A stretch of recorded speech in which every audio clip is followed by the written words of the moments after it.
Assalamualaikum warahmatullahi wabarakatuh. Perkenalkan, saya Rifano Pitasari, Wideswara Ahli Muda di Balai Diklat Keagamaan Padang.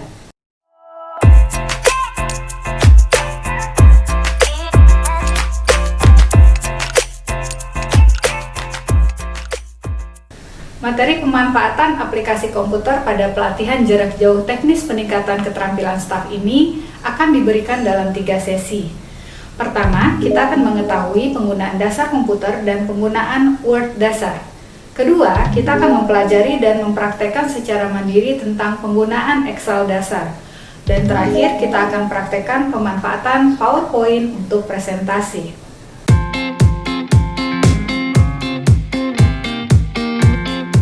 Istilah-istilah pada komputer mungkin ada dari sebagian Bapak Ibu yang sudah memahaminya.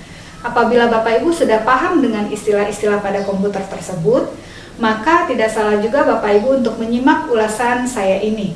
Komputer terdiri dari 2 perangkat besar, yaitu perangkat lunak atau software dan perangkat keras atau hardware.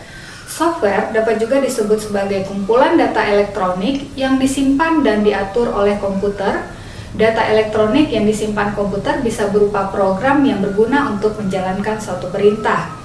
Software ini tidak bisa dipegang, dengan kata lain, bagian sistem komputer yang tidak berwujud. Sedangkan hardware atau perangkat keras merupakan suatu komponen yang ada pada komputer. Bisa dilihat secara kasat mata dan mampu disentuh secara fisik ataupun dipegang bagian fisik komputer tersebut. Perangkat lunak sistem dibagi dalam 3 bagian. Yang pertama adalah sistem operasi. Perangkat sistem operasi merupakan bagian terpenting dalam menjalankan suatu perangkat komputer. Sistem operasi merupakan perangkat lunak yang menjembatani antara pengguna dan perangkat keras. Ada beberapa jenis sistem operasi diantaranya, yaitu Windows, DOS, Linux, dan sebagainya. Saat ini untuk komputer jenis PC banyak yang menggunakan sistem operasi Windows. Kedua adalah program bantu atau utility, yang merupakan suatu program yang berfungsi untuk membantu sistem operasi, seperti antivirus, defragmenter, program disket, dan sebagainya. Yang ketiga, bahasa pemrograman, merupakan suatu aplikasi yang berguna untuk mengkonversi perhitungan yang bersifat matematis menjadi suatu aplikasi. Sebagai contoh bahasa pemrograman adalah PHP, Java, C++, dan sebagainya. Sementara perangkat lunak aplikasi merupakan perangkat yang berfungsi untuk melakukan berbagai bentuk tugas perkantoran, seperti pengolah kata, lembar kerja, presentasi, pengolahan halaman web, hingga perangkat media player, dan sebagainya. Software aplikasi dapat dikelompokkan dalam beberapa bagian, yaitu pertama, pengolahan kata atau word processor. Word processor berfungsi untuk melakukan pengolahan kata, yaitu pekerjaan yang berhubungan dengan naskah dan berbagai macam administrasi surat menyurat. Contohnya adalah WordStar, Microsoft Word, AmiPro, serta WordPerfect. Yang kedua adalah pengolah angka atau spreadsheet. Berfungsi untuk melakukan pekerjaan yang banyak dan berhubungan dengan angka-angka, seperti penggunaan perhitungan, laporan keuangan, dan grafik. Contohnya Lotus 123, Quattro Pro, Microsoft Excel, Symfony, SuperCalc, dan lain-lain. Yang ketiga adalah pengolah data atau database. Berfungsi untuk melakukan pengolahan data. Data tersebut dapat berupa angka, kata, atau gabungan angka dan kata. Contohnya adalah DBase, Foxbase, FoxPro, Clipper, Microsoft Access, Visual Fox Pro, Paradox, dan lain sebagainya. Yang berikutnya adalah multimedia. Contoh aplikasi multimedia adalah Winamp, Audio Pro untuk memutar musik berformat MP3 atau CD audio, Real Player, Sync, atau Jet Audio yang dapat digunakan untuk menonton film atau VCD. Yang kelima adalah komunikasi dan internet. Untuk melakukan komunikasi antar komputer, antar 2 komputer atau lebih, digunakan komunikasi dan internet. Contohnya adalah Laplink, PC Anywhere, Procom Plus.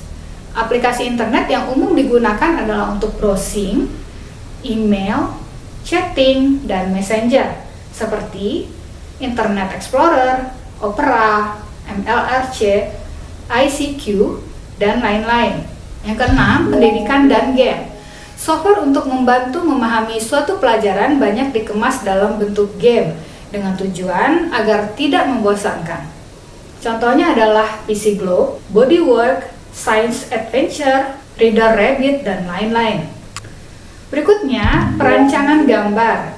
Aplikasi yang bersifat khusus diantaranya untuk membantu pekerjaan engineer seperti AutoCAD atau gambar struktur, Protel atau gambar rangkaian elektronik, MATLAB, pemrosesan dan visualisasi persamaan matematis, Photoshop, mengolah gambar, dan Flash untuk membuat halaman web, serta lain-lainnya. Berikutnya, antivirus. Software untuk membasmi virus dari perangkat menyimpan komputer, contohnya McAfee, Norton Antivirus, Panda, dan lainnya. Virus adalah software yang dibuat untuk merusak data atau program komputer. Contohnya adalah PC Brain, Hackers, MyHeart, Pepsin, Beagle, MyDoom, dan lainnya. Nah, kita akan bahas berikutnya adalah hardware atau perangkat keras yang merupakan suatu komponen yang ada pada komputer. Bisa dilihat secara kasat mata dan mampu disentuh secara fisik ataupun semua bagian dari fisik komputer.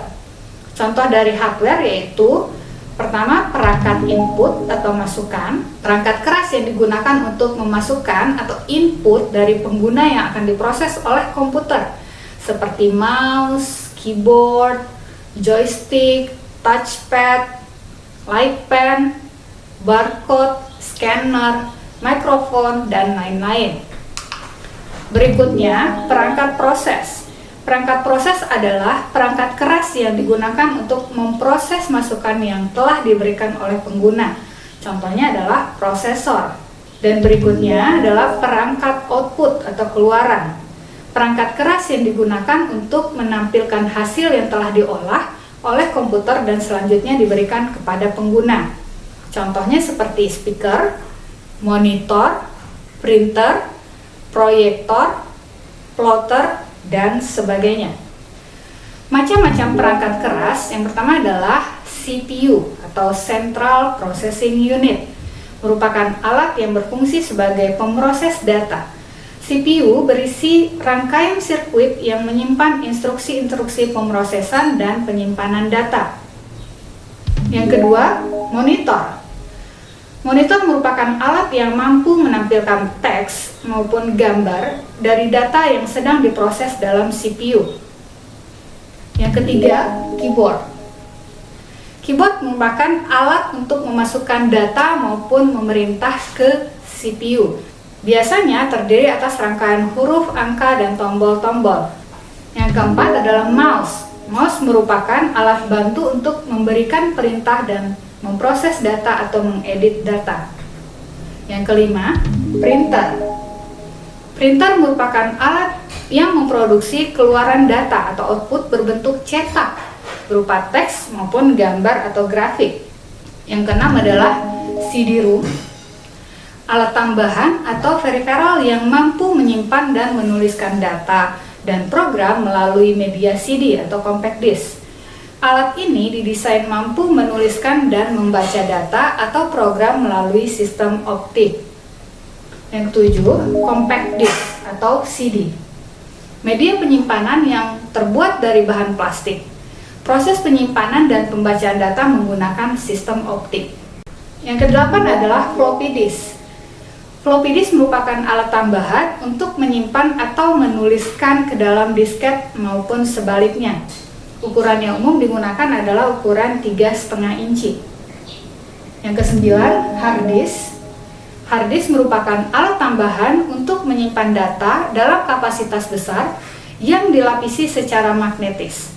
Saat ini perkembangan hard disk sangat cepat dari daya tampung dan kecepatan membaca datanya. Perlu Bapak Ibu ketahui, saat ini hard disk memang mutlak ada dalam setiap komputer atau laptop sebagai penyimpanan sistem operasi yang permanen. Terakhir adalah scanner.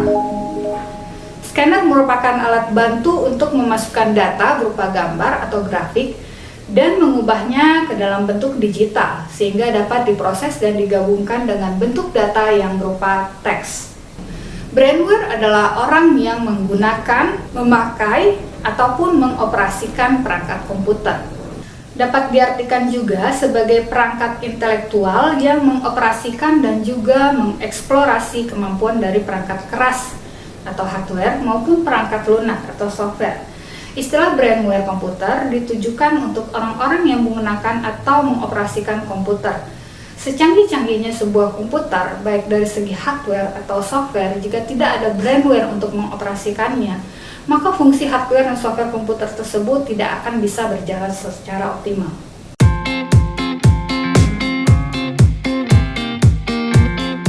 Aplikasi pengolah kata atau word processor adalah perangkat lunak yang dirancang khusus untuk mengolah kata. Aplikasi pengolah kata merupakan salah satu program yang paling dibutuhkan dan banyak digunakan di berbagai bidang kehidupan, seperti bidang pendidikan, sosial dan ekonomi, keuangan, pemerintah, kesehatan, dan lain-lain. Dengan aplikasi ini, Anda akan mendapatkan berbagai dokumen seperti laporan, proposal, artikel, brosur, buklet, karya tulis, surat menyurat, dan lain sebagainya. Baiklah Bapak Ibu, kali ini kita akan mempelajari tentang aplikasi pengolah kata atau word processor. Word processor yang sering kita gunakan pada penggunaan sehari-hari adalah Microsoft Word.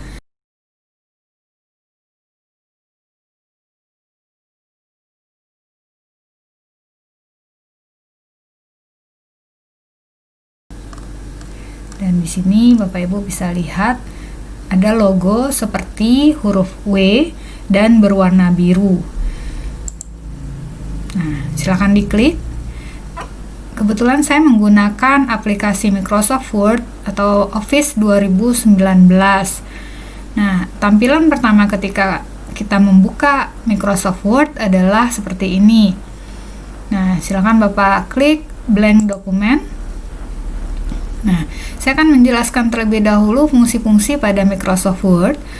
Di sini adalah lembar kerja.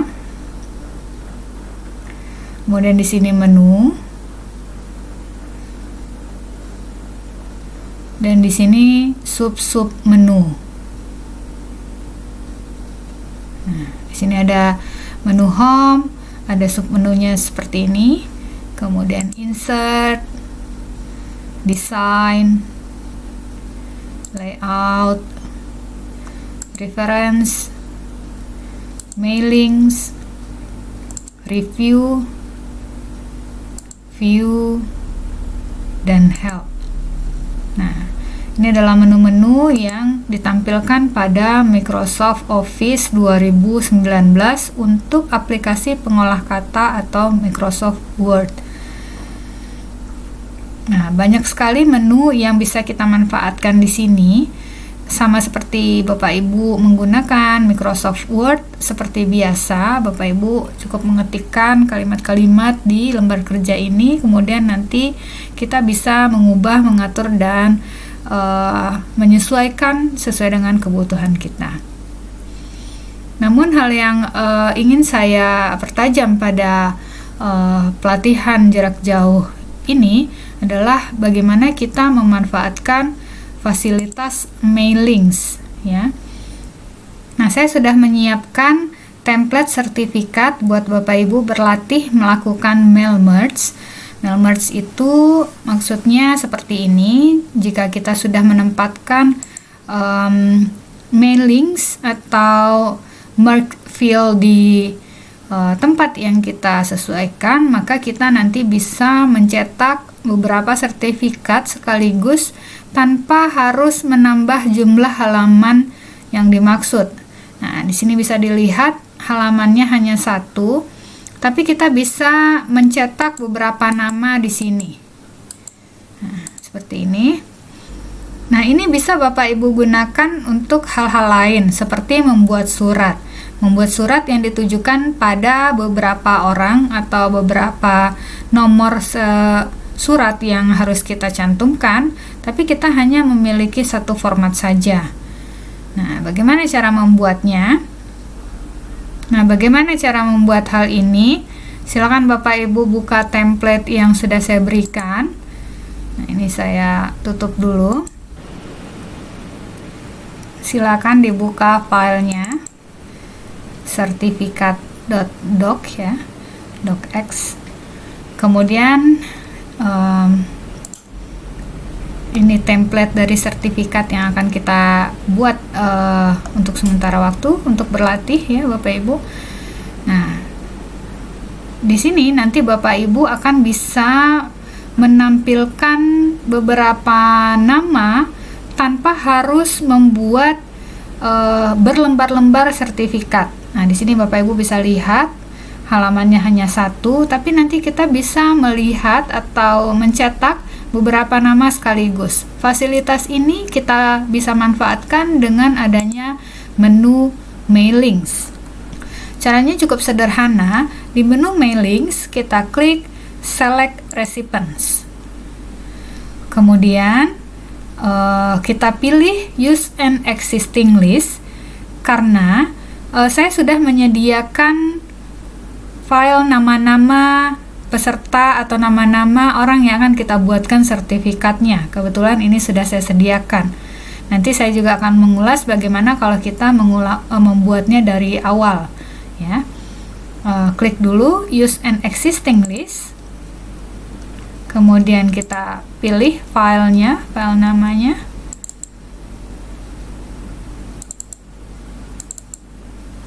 Saya buatkan namanya contoh sertifikat. Ini filenya berbentuk Excel. Silakan diklik 2 kali. Nah, di sini hanya satu sheet yang saya sediakan untuk mengetahui bagaimana cara menghubungkannya ya Bapak Ibu. Jadi diikuti saja dulu tutorial dari saya. Klik OK di sini. Nah, setelah diklik OK, kemudian beberapa menu yang ada di samping sini menjadi bisa diklik. Tadi sebelumnya warnanya abu-abu di sini, sehingga kita tidak bisa klik, kita tidak bisa apa-apakan kecuali dua menu yang ini, yang tadi yang bisa kita klik. Nah, sekarang kita akan menempatkan nama tersebut di sini. Nama pemilik sertifikat di sini. Caranya bagaimana? Klik insert merge field ya.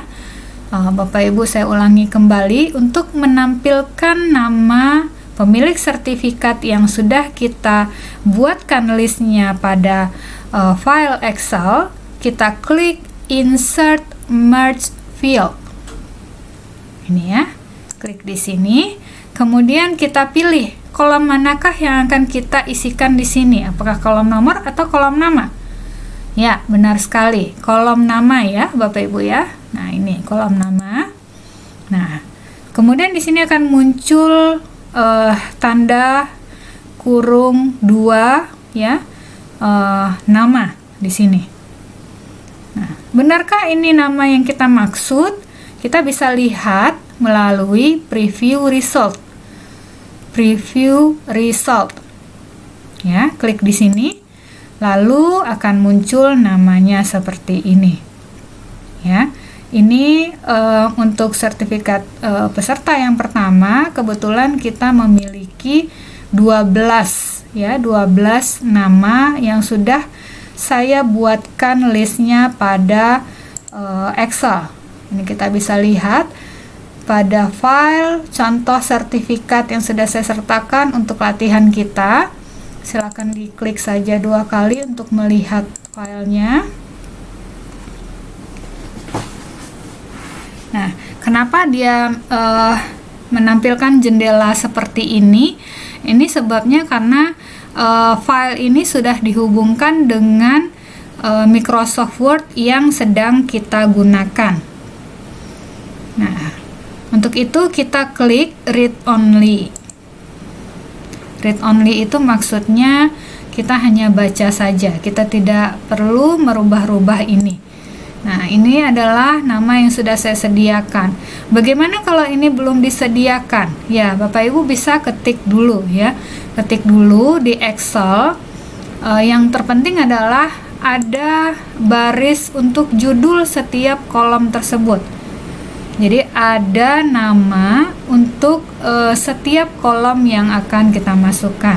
Apapun itu. Jadi apakah nanti Bapak Ibu akan membuat sebuah surat, yang ada beberapa kolom yang akan Bapak Ibu isikan ke dalam surat yang sudah dibuat di Microsoft Word tersebut, maka kita akan membuatkan kolom tersebut di Excel supaya Bapak Ibu bisa mudah untuk mengisikan insert merge field-nya.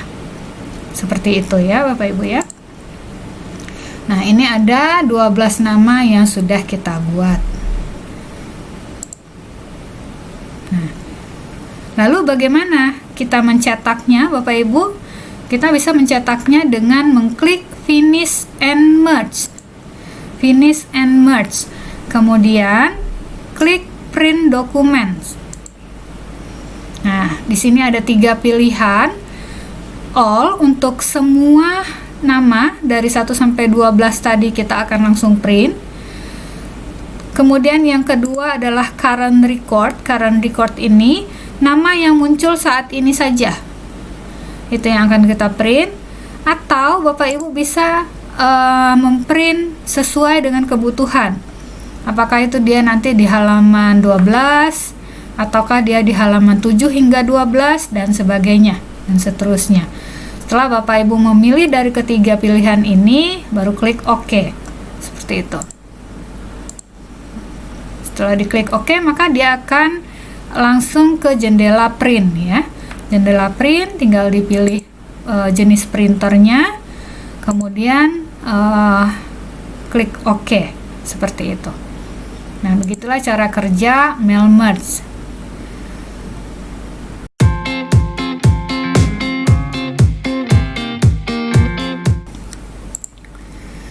Baik, kita akan latihan mail merge untuk dokumen yang lainnya, Bapak Ibu. Di sini saya sudah menyertakan 2 file, yaitu latihan mail merge dalam bentuk docs dan latihan mail merge dalam bentuk Excel. Silakan Bapak Ibu buka untuk Microsoft Word-nya dulu. Nah, sama seperti di awal, ketika kita sudah pernah menghubungkan satu file dokumen dengan database, kita sebutnya tadi itu database Bapak Ibu ya, karena sudah kita lakukan mailings di sana, maka dia akan memunculkan jendela seperti ini. Nah, agar mudah Bapak Ibu untuk menghubungkannya kembali sekaligus kita belajar, silakan klik No. Nah, di sini saya sudah menyediakan sebuah surat, ya ini surat kegiatan yang sering saya lakukan. Ini surat di tahun 2019, tapi tidak apa-apa. Nah, di sini kita akan berlatih untuk melakukan mailings atau memasukkan mail merge di surat ini. Nah, di sini ada beberapa komponen yang akan kita isikan. Pertama adalah nomor surat ini. Jadi nomornya yang berbeda itu ada di bagian sini. Nah, silakan Bapak blok dulu di bagian sini ya. Kemudian klik delete pada keyboardnya atau backspace pada keyboard sehingga nomor ini terhapus. Kemudian di bagian bawah sini yang akan berubah-ubah sesuai dengan keinginan kita adalah pada bagian ini ya, pada bagian uraian kegiatan ini. Nah, ini silakan diblok dulu semua hingga di sini, kemudian klik delete atau backspace pada keyboard Bapak Ibu.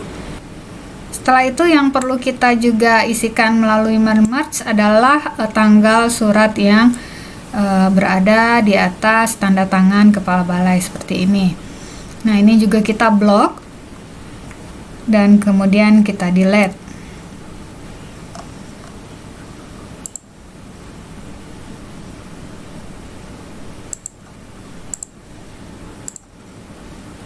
Nah, ini adalah file yang akan kita hubungkan untuk dilakukan mail merge melalui Microsoft Word ya.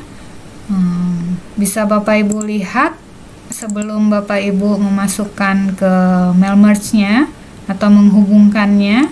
Nah, ini adalah file dari latihan mail merge yang berbentuk Excel. Jadi saya sudah buatkan. Intinya seperti ini Bapak Ibu. Apa sih yang ingin kita otomatiskan dari sebuah surat itu? Apa sih yang akan kita hubungkan sehingga Bapak Ibu nanti tidak bekerja secara rumit gitu, tidak melakukan banyak file yang sangat panjang dan banyak kemungkinan untuk hilang filenya jika ingin ditelusuri lagi gitu file tersebut. Maka kita lakukan mail merge saja. Maka tentukanlah poin apa yang akan kita ubah-ubah, misalnya tanggal suratnya atau perihalnya atau kepada siapanya dan seterusnya. Nah, di situ Bapak Ibu bisa buatkan kategorinya. Misalnya di sini tanggal surat, kemudian perihal, kemudian kepada siapa, alamatnya di mana, nomor teleponnya berapa, misalnya seperti itu. Nah, pada kebutuhan kali ini, surat yang saya contohkan adalah surat perintah melaksanakan kegiatan pelaksanaan Dikjartih ya. Nah, di sini yang saya butuhkan adalah nama diklat dan nomor STMK serta tanggal STMK-nya. Di mana nanti akan saya tempatkan pada bagian ini, pada bagian sini, dan bagian yang ini. Nah, jadi nanti ini merujuk pada nama diklatnya, di sini merujuk pada nomor suratnya, dan di sini merujuk pada tanggal surat itu dikeluarkan. Maka kita lakukan mail merge-nya itu di file dokumen atau file Microsoft Word-nya yang sudah kita sediakan. Nah, caranya bagaimana? Kita klik menu mailings, kemudian kita pilih select recipients, kemudian use an existing list. Lalu pilih file tadi, latihan mail merge kita tadi.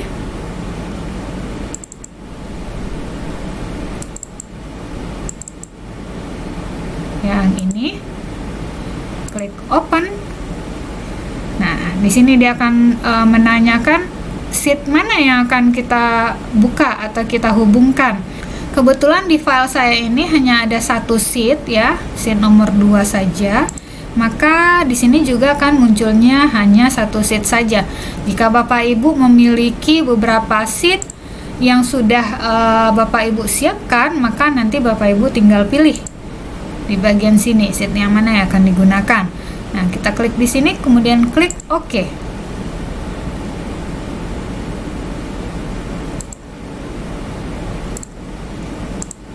Ya, file ini sebelumnya harus ditutup terlebih dahulu ya Bapak Ibu sebelum kita menghubungkan mail merge pada bagian Microsoft Word tadi. Ini jadi setelah Bapak Ibu memperhatikan apa saja yang kita butuhkan pada file Excel ini, maka kita tutup. Ya. Kemudian kita ulangi kembali.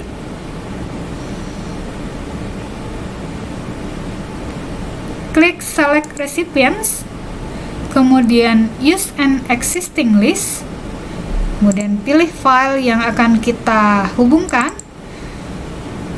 yang sudah saya sediakan sebelumnya, latihan mail merge. Klik open, kemudian pilih sheet yang kita ingin hubungkan, klik OK. Nah, di sini semua tombolnya sudah bisa kita gunakan.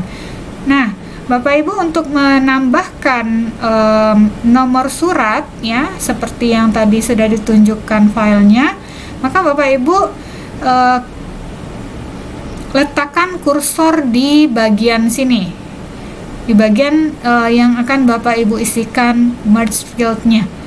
Ya, di sini saya sudah meletakkan kursor saya di bagian sini. Kemudian saya klik insert merge field. Kemudian saya isikan di sini adalah nomor surat atau nomor STMK. Nah, maka dia akan muncul seperti ini. Kita lihat preview resultnya. Nah, maka dia muncul nomor yang sesuai. Bisa ditutup kembali.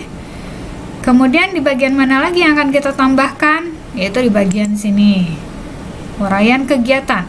Klik kembali Insert Merge Field, kemudian pilih nama diklat. Ya, nama diklat. Sama juga untuk tanggal. Klik di mana Bapak Ibu akan menambahkan tanggalnya, kemudian klik Insert Merge Field dan pilih tanggal STMK. Nah, sudah selesai kita menghubungkan Microsoft Word dengan Microsoft Excel dalam bentuk mailings. Kita bisa lihat hasilnya dengan mengklik Preview Result. Nah, seperti inilah tampilan yang akan kita peroleh setelah kita mengklik Preview Result. Ada berapa banyak surat yang sudah saya sediakan? Daftarnya di Microsoft Excel tadi di bagian ini ya Bapak Ibu. Nah, ini ada di sini ada 24 yang sudah saya sediakan. Nah, kita bisa lihat, nah benar sampai 24. Nah, ini yang muncul adalah seperti ini. Nih ya. Ini nomor suratnya sudah benar sesuai dengan uraian kegiatannya. Gitu.